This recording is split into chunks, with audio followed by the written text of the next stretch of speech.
The following program, The Russ Belville Show, is intended for responsible adults only. We advocate to the repeal of marijuana prohibition for adults. We discuss the science, culture, and controversy about America's marijuana laws. We do not advocate any illegal activity and encourage all listeners to learn their state and federal marijuana laws.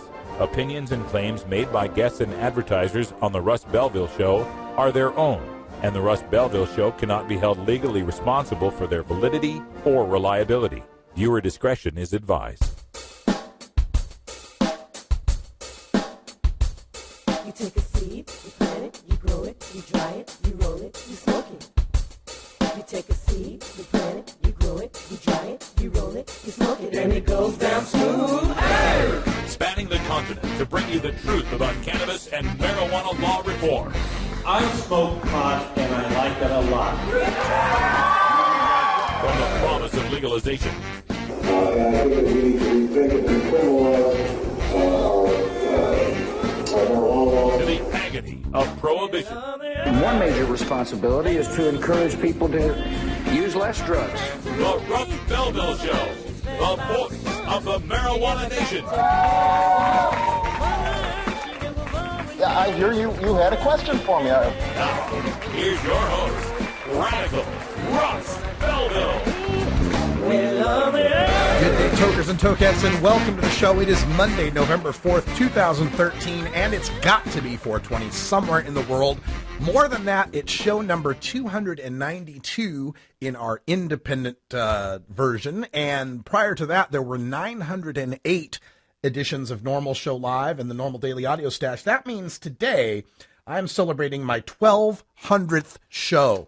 That's right, 1,200 shows here, and couldn't have done it without y'all. So thank you so much for all of your support over these past 4 or 5 years doing this job. Wouldn't have it any other way. On today's show, if you can't tell just a little bit, I am sicker than a dog. I wasn't going to miss show number 1,200. Especially when calling in sick means, not moving 5 feet in my own home. So I am here today, but not at 100%, I assure you that. But for our 1,200th show today, we got some special stuff for you. First of all, I'd like to know why the Denver International Airport's Officer Dan H. Dietz seized my less than 1 ounce of marijuana and my glass one-hitter from the Denver International Airport's Lost and Found. A fan of the show mailed back my stash box, but it was empty without the marijuana and without the glass one-hitter. And I don't understand why, considering those two things are perfectly legal in the state of Colorado and the city of Denver. So tried calling him this morning, did not get an answer. We will try the rest of this week. Speaking of the rest of the week, tomorrow morning I'm getting on a flight and heading to Boise, Idaho, more specifically Nampa, Idaho, to spend some time with my family. But don't worry, we're going to do live shows from Idaho all next week. So stay tuned for those. We got all sorts of special guests. And next week, we've got a series of special shows. Next week on Monday is Veterans Day, so we won't have a show. But Tuesday through Friday, we are dedicating all 4 days to an in-depth look at Child Protective Services. We got all sorts of special guests, including Charmy Goulson, Lindsay Reinhart, Sarah Frank, Sarah Arnold. We're trying to get Diane Fornbacher, Diane Goldstein from LEAP, all sorts of people taking a look at this effect of Child Protective Services and how it is used against parents who consume cannabis, even in medical marijuana states. So all of that coming up next week on the Russ Belville Show. On today's show, we're going to show you the panel from the Drug Policy Reform Conference that took place in Denver that asks the question, is the joint obsolete? Taking a look at vapor pens and dabbing and other technological advances in marijuana consumption. And in Behind the Headlines, we'll take a look at how medical marijuana killed legalization in Maine for 2014, at least for now.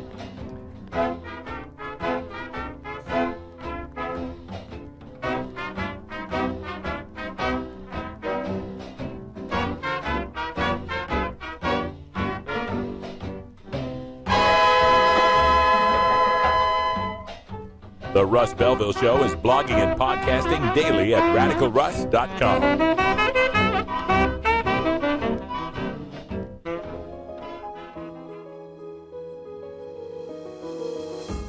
Cannabis Outreach Collective is an alternative health and wellness option located in Gladstone, Oregon, that serves patients in the Portland area and beyond. We are a full-service alternative health and wellness collective accommodating patients with natural, organic, holistic, and homeopathic remedies, nutritional guidance, advice, education, and medical cannabis, fully in accordance with Oregon OMMP law.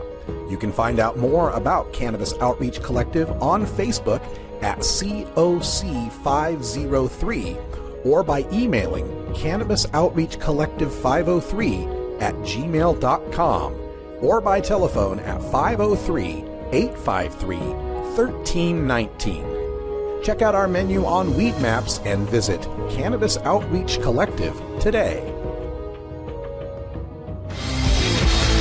When you are starting up a medical cannabis business, you don't just want any attorney. You want a fired-up lawyer who understands the needs of cannabis consumers. The law office of Lauren Vasquez is your fired-up lawyer for the cannabis industry. Lauren Vasquez knows the details of California marijuana law from both a personal and professional angle. Lauren Vasquez rose from the ranks of college normal activist to become one of the Bay Area's best marijuana lawyers. Visit her website, fireduplawyer.com, or call 1-855-MMJ-LAWS for more information. That's 855-665-5297 for Lauren Vasquez, your fired-up lawyer, or email firedupLawyer@gmail.com. The number again is 855-MMJ-LAWS, 855-665-5297 for your fired-up lawyer, Lauren Vasquez. Lauren Vasquez is an activist attorney you can trust. Call today.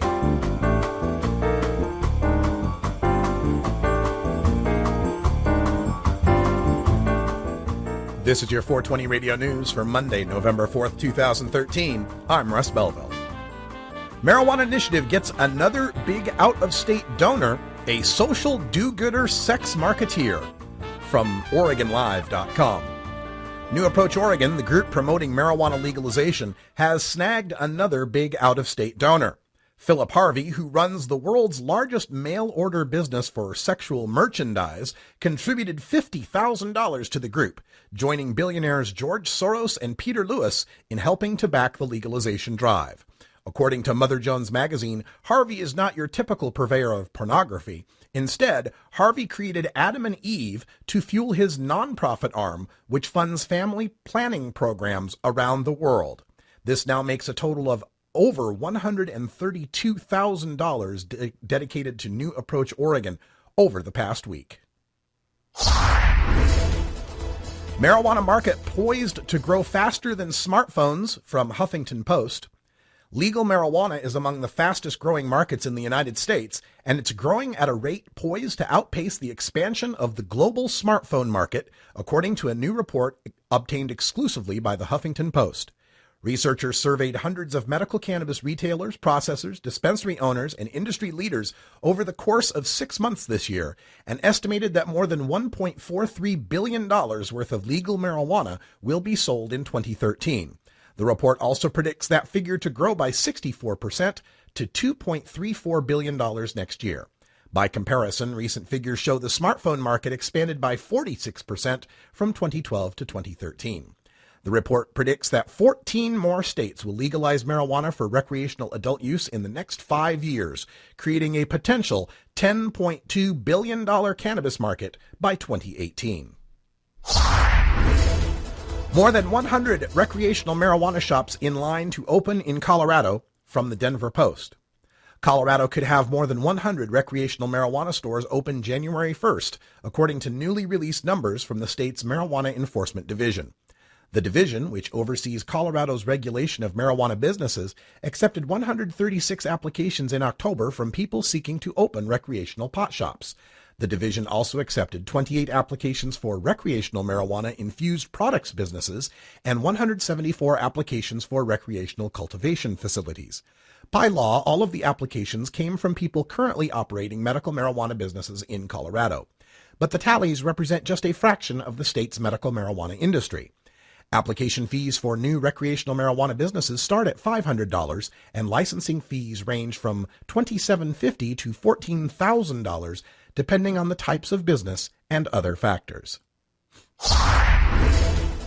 District poised to be next to decriminalize pot with legalization on horizon, from Fox News. The nation's capital is poised to decriminalize marijuana, with some activists pushing for the city to legalize, tax, and regulate the drug, as Colorado and Washington state have recently done.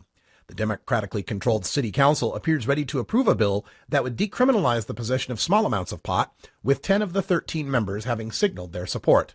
And Democratic Mayor Vincent said last month that he supports such a measure and could sign it into law as early as January.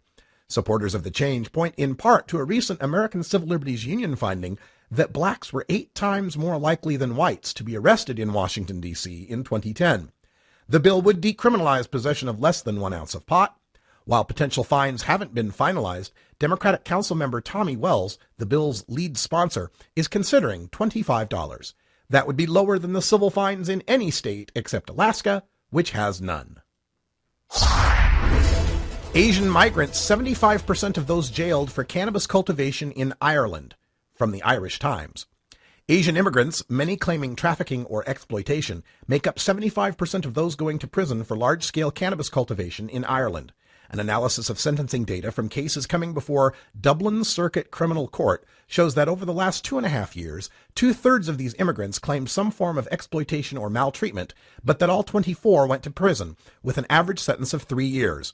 In contrast, most non-Asian defendants were given suspended sentences, with only 8 out of 25 going to prison. The average amount that Asian immigrants were convicted of cultivating in the period analyzed was 384,000 euros, compared to 61,000 euros for non-Asians.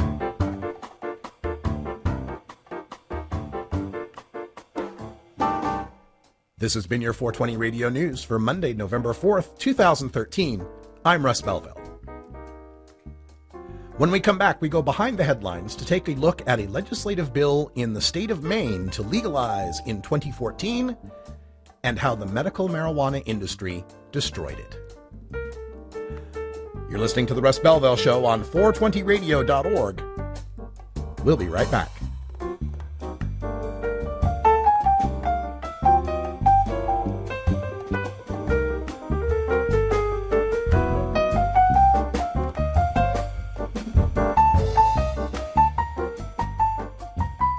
Hey, tokers and tokettes, Radical Russ here to introduce you to my friend Matt and all the staff at Lush LED Lighting.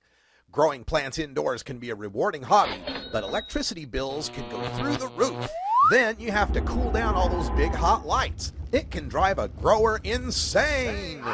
With Lush LED Lighting, you can solve many of these issues and double your rewards. If you thought LEDs were meet the tech of today, Matt and his scientists have developed the perfect light for flowering plants with far less cost and heat. And the results? Let's just say I appear at a lot of events with the masters of indoor horticulture, and the harvests I saw from Lush LED Lighting were big, tight, sticky, and very effective. Check out LushLEDlighting.com right now and tell them Radical Russ sent you. Double your rewards and lower your expenses with Lush LED Lighting. Let 'em bring in the beat. Adam Hand of Handmade Apparel produces quality custom designs for t-shirts, hats, and other apparel. Handmade Apparel is the official design shop for 420 Radio, The Russ Belville Show, Ganja John, and Cascadia Concentrates, among many clients who rely on Adam Hand for everything from short-run custom projects to full-run clothing lines. Adam's meticulous designs are individually crafted and screened in vibrant, high-definition color. Visit handmadeapparel.biz to browse the selection of handmade gear or to get a personal quote for your own designs. Handmade Apparel, a proud supporter of 420radio.org.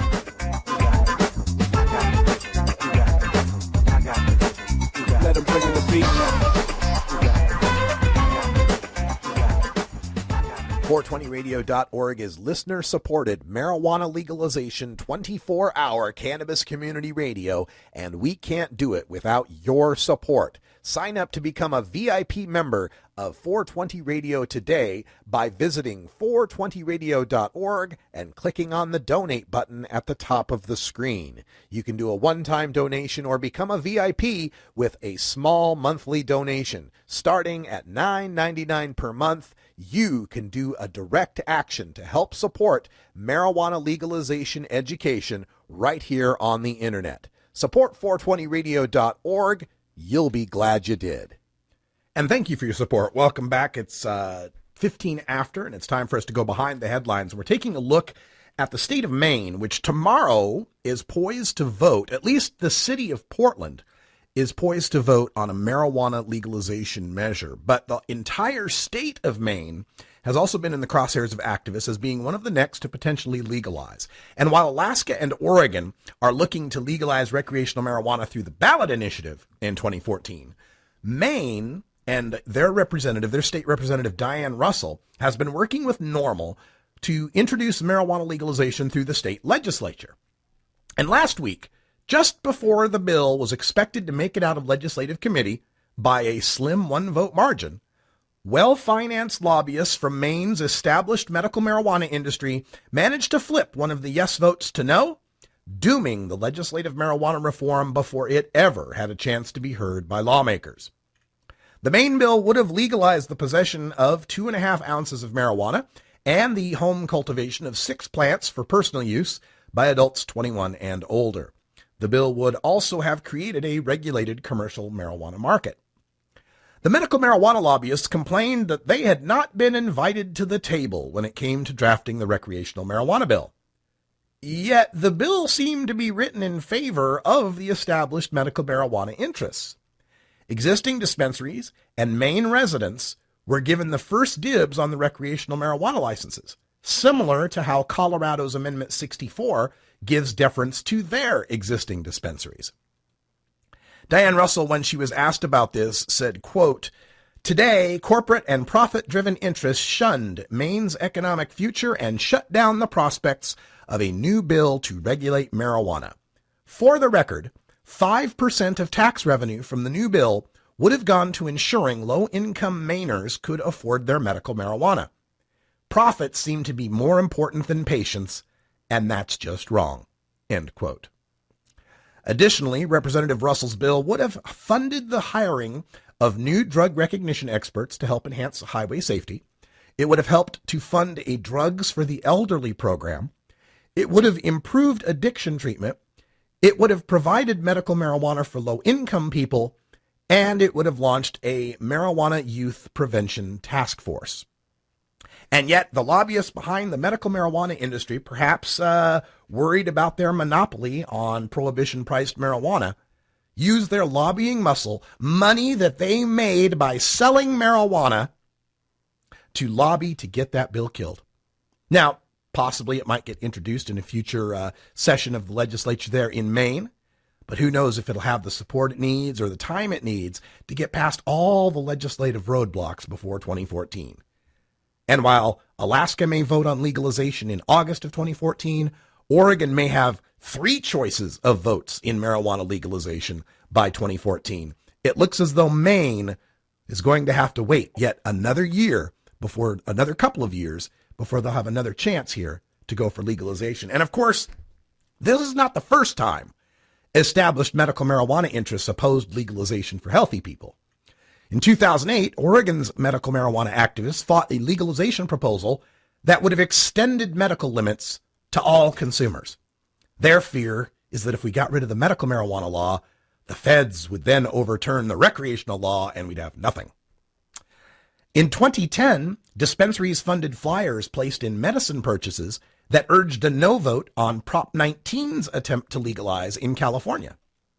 And in 2012, dispensaries were the only organized and funded opposition to Washington's I-502, fearing legalization would lead to mass DUIDs and end their untaxed market. And even in Colorado, where dispensaries were given every advantage in the emerging recreational market, a handful of medical marijuana activists fought against Amendment 64. Now, perhaps with the nationwide Gallup poll and even the public policy poll in Texas hitting 58% support for outright legalization, maybe the next wave of states to legalize after 2016 can bypass medical marijuana altogether. Because what I've found in all my history here of working in marijuana reform, recreational marijuana consumers always vote for every medical bill that comes up, for every decrim bill that comes up. But medical marijuana consumers, it seems like they tend to be split on whether or not they want to support extending protection to the rest of us healthy people, and that's got to stop. This divide and conquer thing worked good for us in the 90s, but it's kind of working against us now, don't you think? Yeah, it's time we stood up together and, legalize for everyone. Yeah. Hey, we got Bacon Dan coming up with your Roots Monday Daily Toker tune from the Bare Naked Ladies next on 420 Radio. Ever met that funny reefer man? If he said he swam to China, he would sell you South Carolina. Then you know you're talking to that reefer man.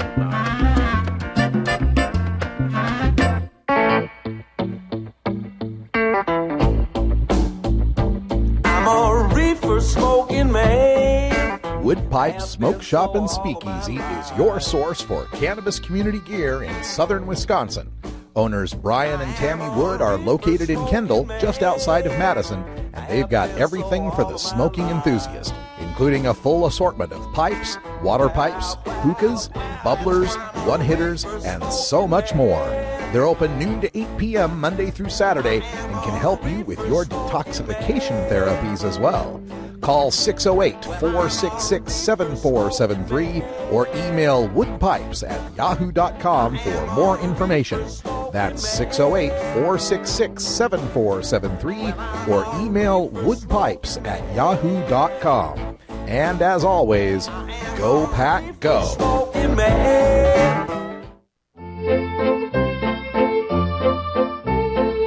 Kom allemaal naar de Cannabis Cup van 24 tot en met 28 november in Amsterdam in de Van Genthallen bij Amsterdam Roest. Verwacht alle coffeeshophouders uit Amsterdam die hun beste nieuwste producten laten zien.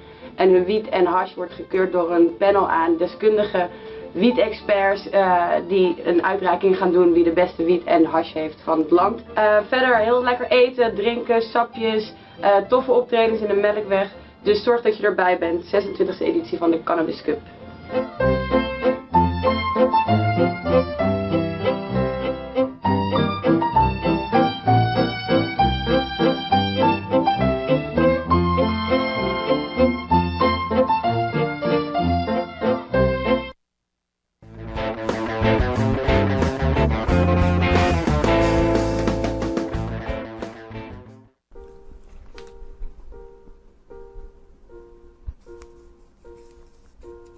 Marijuana is harmless. That's what everybody says these days. It's fun. It's recreational. Some even call it medicine. But every year, millions of young people find out that marijuana is extremely dangerous. Every year they find out that it's deadly. Marijuana smoke is lethal and toxic. Don't believe anything you've ever heard positive about smoking marijuana. It will kill you. Really. It's really gonna kill you. Don't smoke it. It will really, really kill you. Harmless. Seriously. It's gonna kill you. Paid for by the We're Not Even Trying Anymore, We Made It All Up Anti-Drug Whatever Thing of America.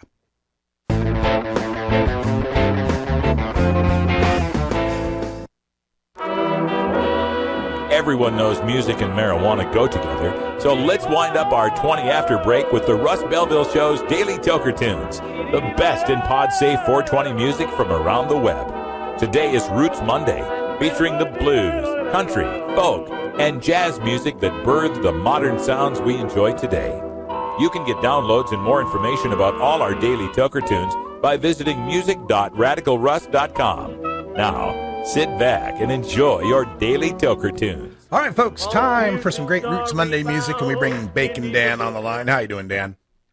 I'm doing very good, Ross, and I just want to say thank you again for coming down to the Ed Foreman 500 show extravaganza. You were awesome on stage, I must say. Oh, well, thank you so much. I think someone at the Ed Foreman show gave me this nasty cold, though, so it's not like I went away unscathed.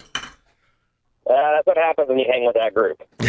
Just a little bit. I don't know. It's a little weird being the oldest guy there at the bar, I got to tell you. It is what it is, man. As long as you had fun, that's all that matters. That's right. And we had a Canadian friend who was there, a young lady who's down from Canada. You got to talk to and got to enjoy some of our fine Portland beer menus. Oh, absolutely. And you got to meet a professional coupler. I know. I've never met a professional cuddler before. We also met one of the guys from Jackass. Isn't that right? Yes, Danger Aaron, who, after he gets back from his Central America trip, will be making an appearance on 420 Radio. Oh, I can't wait to get Danger Aaron on the show. We had such a good time, and congrats on Ed Foreman's 500th show. Only 700 to go to catch up with me. All right, so let's get to our tune today. I know you've been waiting to get some of these tunes on. We've been off the last couple of Mondays, so tell us all about it. All right, well, this is my first song that I'm picking from my new location in Southeast Portland. Yet to be named. I'm still trying to figure what I'm going to call my place, but today we've got a Canadian tune, big surprise. It's the Bare Naked Ladies. Today here in Portland, it is very gray, cold and rainy, my kind of weather. So I figured let's get a song to get everybody kind of up, moving around. The Bare Naked Ladies, as everybody knows, one of Canada's greatest bands to come out of the 90s. Still going strong, even with Stephen Page leaving the group. This is one of their most famous songs. And, yeah, it's just, you can't help but smile and sing along, bob your head. And, yeah, it's just great music. Right. I love great music. Well, here it is. It's Bare Naked Ladies with It's All Been Done. Thanks, Dan, and we'll see you later.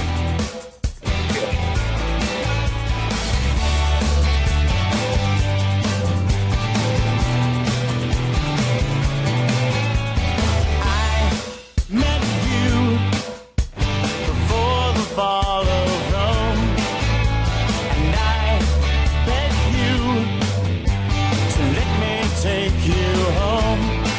You were wrong, I was right. You said goodbye, I said goodnight. It's all been done. It's all been done. It's all been done.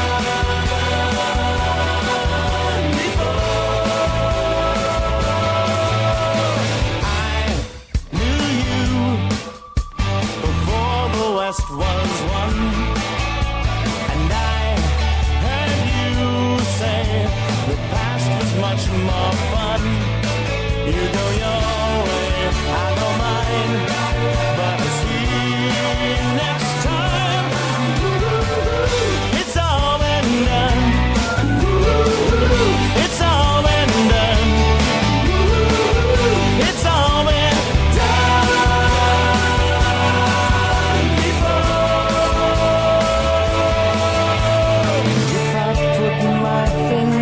Here, and if I say I love you, dear, and if I play the same 3 chords, will you just yawn and say,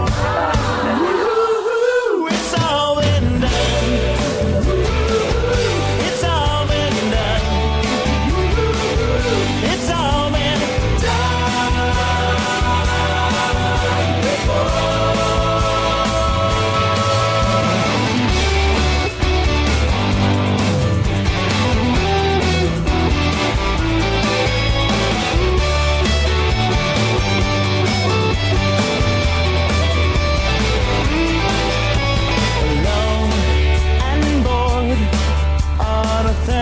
Century night, will I see you on The Price is Right? Will I cry? Will I smile as you run down the aisle? It's all been done. It's all been done. It's all been done.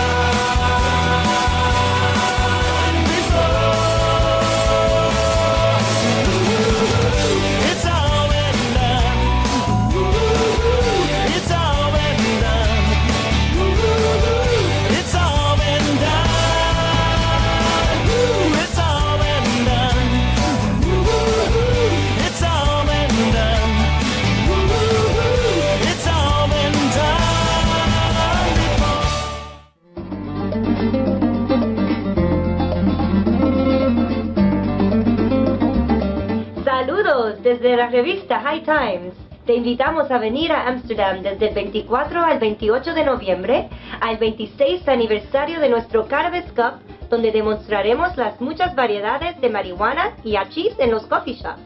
También tendremos una exposición de productos, seminarios de sembradíos, conciertos en las noches y una ceremonia de premios donde honramos la mejor marihuana del mundo. ¡Vámonos!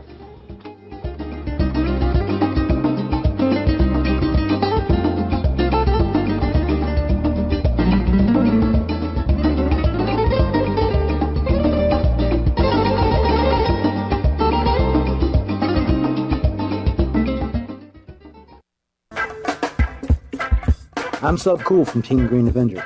At TGAgenetics.com, we are working on the leading edge of medical strains. Our strains are rigorously tested for THC, CBD, THCV, and other critical cannabinoids. Know your grow. Check out our genetic diversity at TGAgenetics.com, the home of Jelly Bean, Jack the Ripper, Vortex, and other award-winning cannabis strains. 420radio.org presents Hemp Radio with Patty Cakes in Orange County, debuting every Wednesday at 1 p.m. Pacific Time, with replays Thursday at 7 a.m., Fridays at midnight, and Sundays at 9 p.m. right here on 420radio.org. The cannabis community includes a diverse set of activists and nonprofits working to end the prohibition of marijuana. We take the time to hear the stories of reform on the Russ Belville Show's Cannabis Community Chat.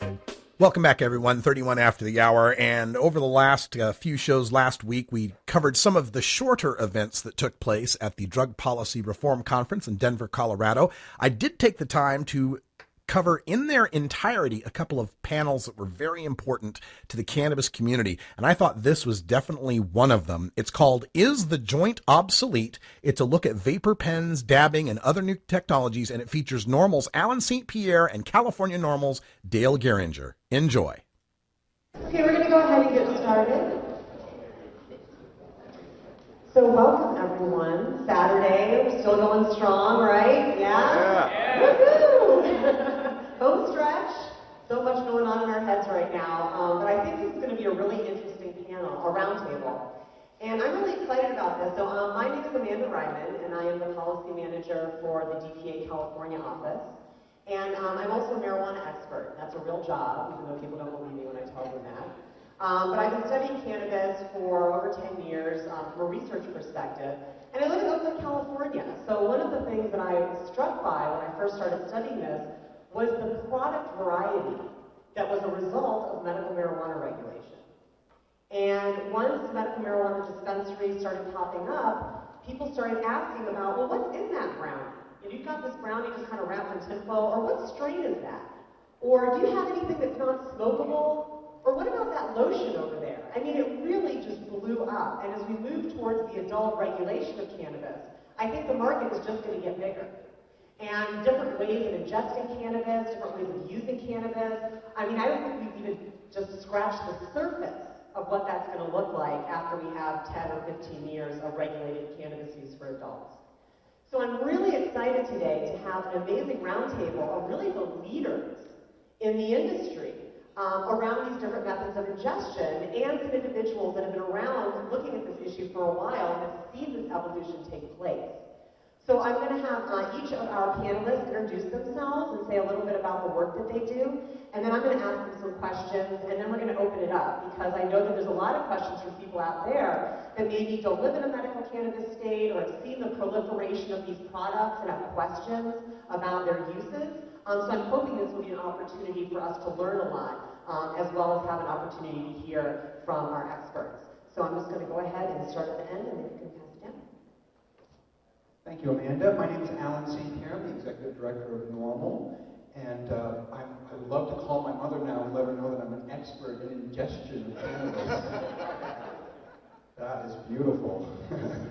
And of course, NORML lobbies around the country to reform marijuana laws. Hi, my name is Wanda James, and I am the owner of Simply Pure and the owner of James Fox Communications. We do a lot of advocacy on behalf of the cannabis industry. We have worked with 64, we've worked with the governor's office. I would say that our claim to fame is we are restaurateurs. My husband and I have been owning restaurants now for well over 20 years. And we've owned a dispensary, and like I said, we decided to open up with Simply Pure, which is a cannabis edible company. We are no longer, right now anyway, currently not producing edibles in Colorado because of the banking issue. And because we are business people and because we are entrepreneurs, we are fighting for the opportunity for Colorado to come along to allow people to have banking, to have investments, to have credit cards, to have access to capital, which quite frankly is the biggest issue to increasing what we believe is going to be the largest explosion in the cannabis industry, which is what people are going to be doing with food, both medicinally and recreationally. And for fun, you know, I don't know if you've all seen my husband Scott Durrell on numerous television shows, cooking for CBS, Eat, Drink, and Be Merry this morning for, you know, Thanksgiving, or if you've seen him on MSNBC at our restaurant doing cooking classes. And the interesting thing that we see with our cooking classes is that people who are there are usually well over the age of 45, usually men, women, mostly women, that really want to learn how to cook and do interesting things with cannabis, whether they're cooking for somebody in their household who has cancer or whether they're getting ready to feed their family for Thanksgiving and want to know how to do that. So we are excited to be able to bring real food. We always laugh when we say we are well past the brownie stage. We're talking about real food, real delicacies, real chefs, real foodies. That's what we do. Hi, Amanda. Thank you for having me. I appreciate it. Our claim to fame is we consider ourselves edible or ingestible experts. So I really am glad to be here. We started out making edibles and we learned very quickly that in order to dose correctly, which is for cannabis medicine, the key is dosing, that we had to take it out of the food and get it down to where it was measurable, down to milligrams per milliliters, and down to the most infinite tiny amounts into the 0.001 milligrams, and to be taken seriously by a medical community. And to work with it, that's what we had to do. So we took it out of our Aunt Zelda's natural edibles and became Aunt Zelda's. And we took our infused oils out of our carrot cakes and out of our muffins and out of our things and put it into bottles with a dropper where we could tell people exactly how many milligrams were in each drop. And that way we said, if you want to have a brownie, go and buy the most delicious brownie you can possibly find and eat it. But in the meantime, take X number of drops and put them under your tongue and take your medicine, and then eat your brownie. And so we have become quite expert at this, and we now have a line of specially chosen strains for different diseases, and we use the infused oils, and then when the dose gets to a certain amount, in other words, let's say somebody would have to take 4 droppers full at a time, which would be a large amount of oil to infuse, we then move them over to an extracted oil, which would be in what people call the hash oil or the infused oil, the cannabis oil that's in the complete extract, where they then can be dosed at a higher level for things like cancers and the more serious diseases. But we definitely believe that the medicine should be treated as a medicine separately than the food. Thank you. Hi, thank you. Thank you for having me. My name is Ian Sieb. I am one of the co-founders and operators of both Denver Relief and Denver Relief Consulting. Denver Relief is the longest continuously running medical marijuana center here in the Mile High City, and we think that we're the second longest continuously running center in Colorado. So I'm humbled to be up here with all of these people that I've come to watch and admire over the years, and to be considered an expert is quite humbling. So I'll tell you very briefly, I would like to think that I'm well versed in all forms of dosing, playing a bud tender for several years, and now moving into Denver Relief Consulting, which I'd like to think is one of the nation's leading cannabis consulting organizations. We have about 40 clients in 10 states and the District of Columbia.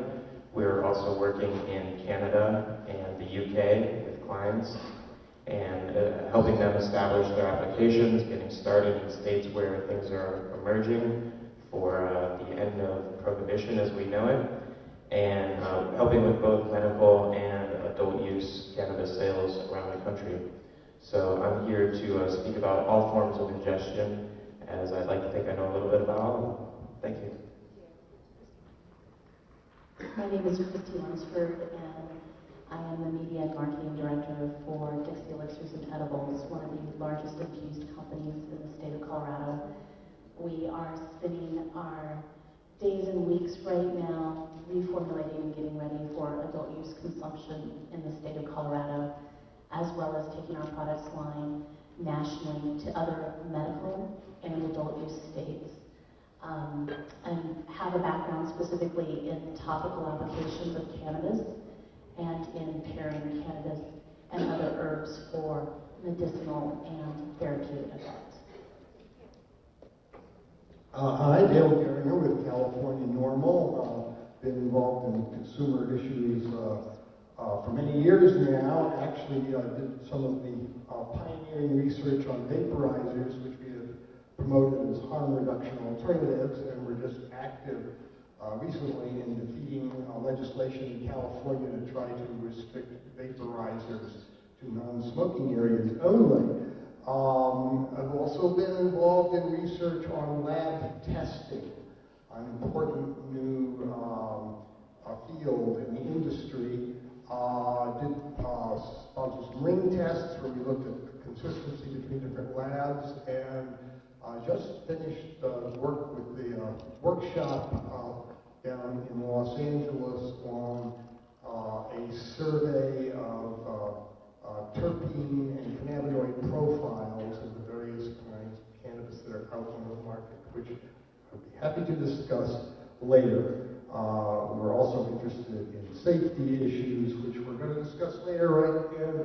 So I'll pass it on to James. Thanks very much. Good morning, everybody. My name is James Sladek. I'm the CEO of Midwest. We're from San Diego, California. We're known here in Colorado as our Open Vape. This little vape pen, it's a product that has come to somewhat of a standing as a brand name in the last year or so. The premise is supercritical fluid extracted CO2 oil, and we make a variety of medicines around that, from soft gels, sublinguals, and so forth. But the delivery mechanism of the pen has gone on one of our little advertising slogans, even though it's not medical, was "Get high on the down low," because now you can use cannabis. I'm also, I come from this as a business standpoint. I've only been in cannabis for about 4 years, but unfortunately I drank the Kool-Aid, and now I spend at least 25% of my time on activism issues. We recently founded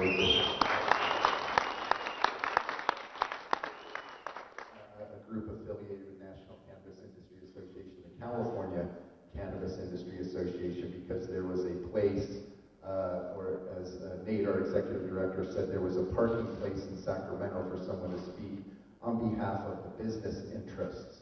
So I'm happy to be on the panel. One thing, when we talk about these delivery methods and the change, and is the joint obsolete, that's a rather provocative title, because I've been mentioning that informally with the attendees throughout the week, and got a lot of visceral things. The joint will never be dead, and I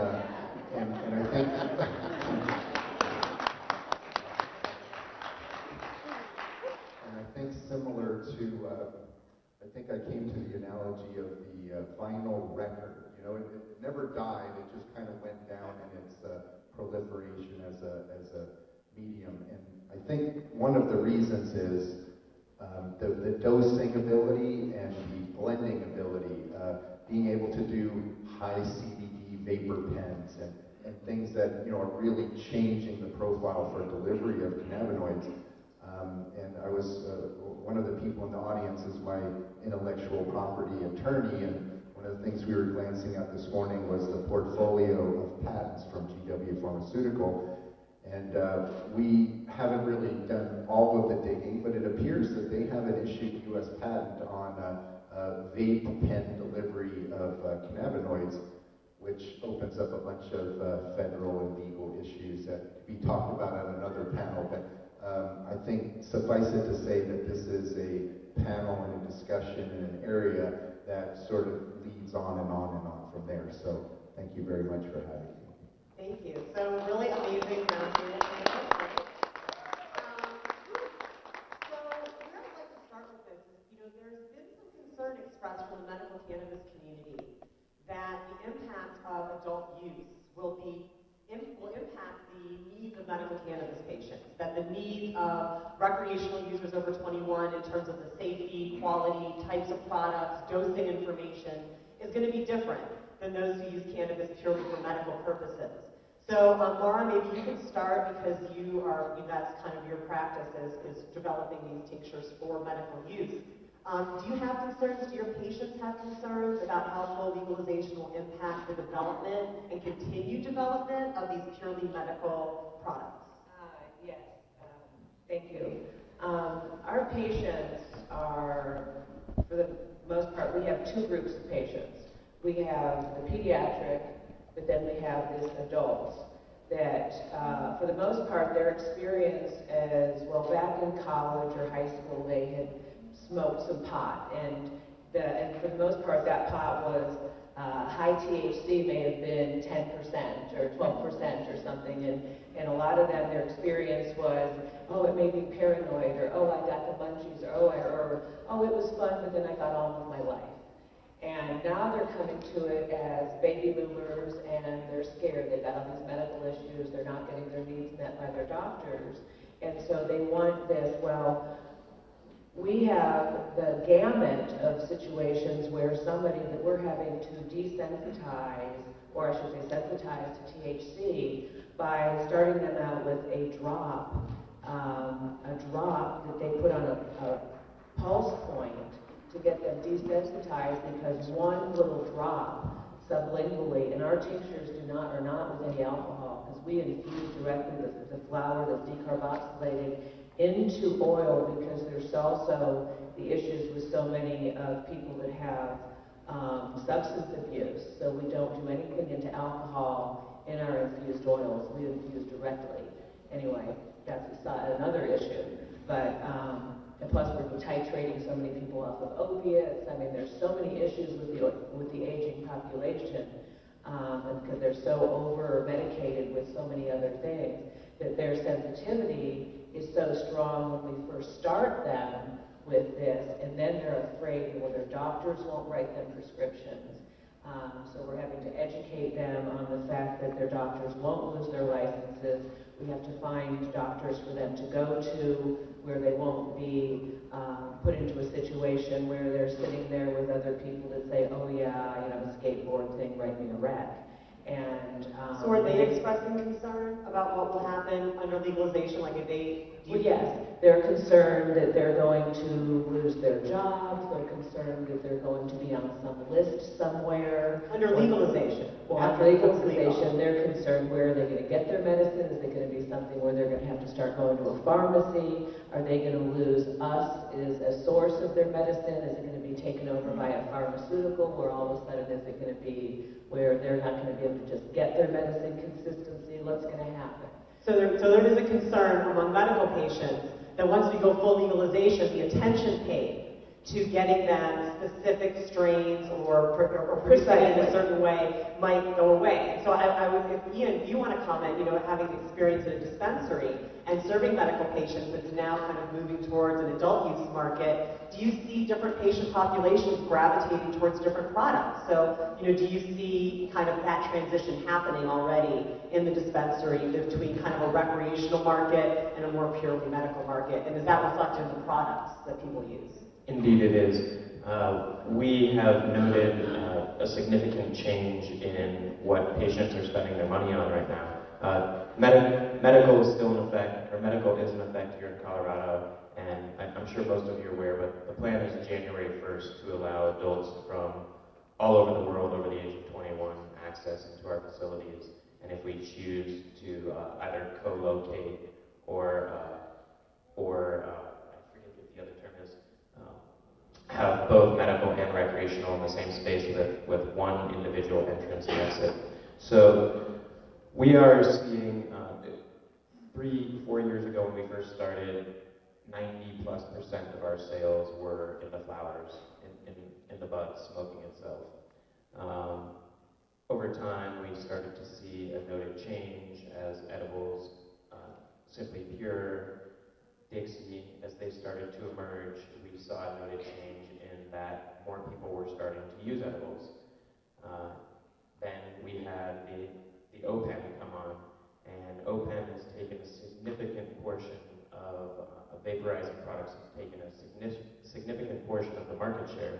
In our facility alone now, we're seeing about 55-60% in flower sales, 20+% in vaporizer sales, and around 20+% in edible sales as well.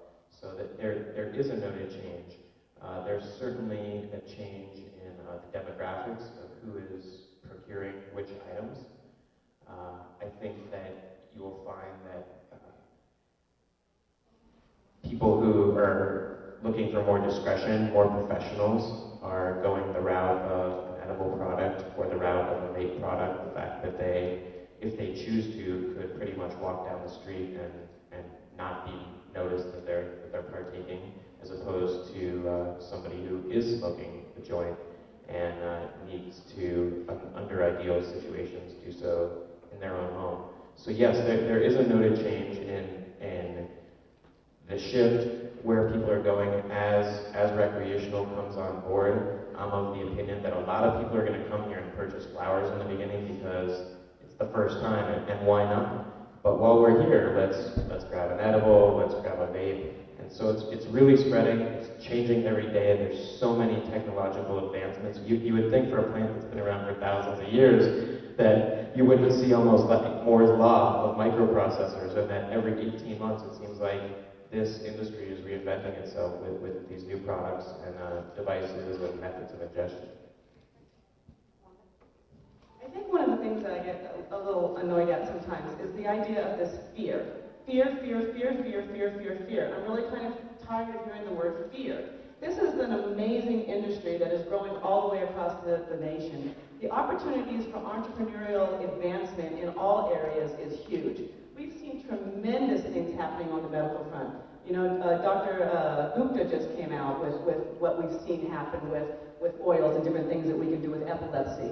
But the other side of this, you guys, is, and the point that we always bring up is, everybody is going to have a different reason for doing different things. An aspirin can save your life from a heart attack. It can also stop that nagging headache that you've got this morning, right? So if you want to be able to talk about what's good for you and medicate at the same time, why do we always have to draw the line between on how we're getting those types of things? So if a woman wants to sit down and have lunch with her friends and have a peanut butter bar afterwards, or a granola bar on a walk in the woods, I don't see anything wrong with that. I also think that the idea of having edibles in different forms, having the vape pen in different forms, is just going to allow us to continue to grow. It's the same thing when you go to a grocery store, you don't buy just one type of thing. And we have a lot of different things that we use for medicine, as well as keeping us whole and healthy. And I think that that's what we're moving to. It's just a whole entrepreneurial outburst of where this industry is going.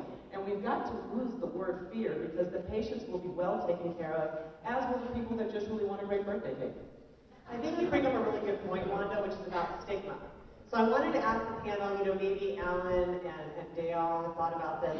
The idea of, well, I'm eating a brownie or I'm using a vapor pen, there's no smell, you can't see the marijuana, therefore maybe it's a less stigmatized action than smoking a joint and being so obvious about what you're doing.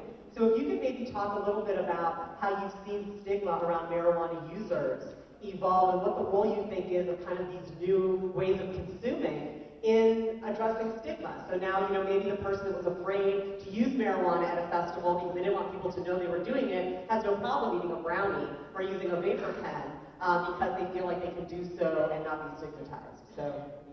Yeah, right. Smoking is really, really stigmatized in California.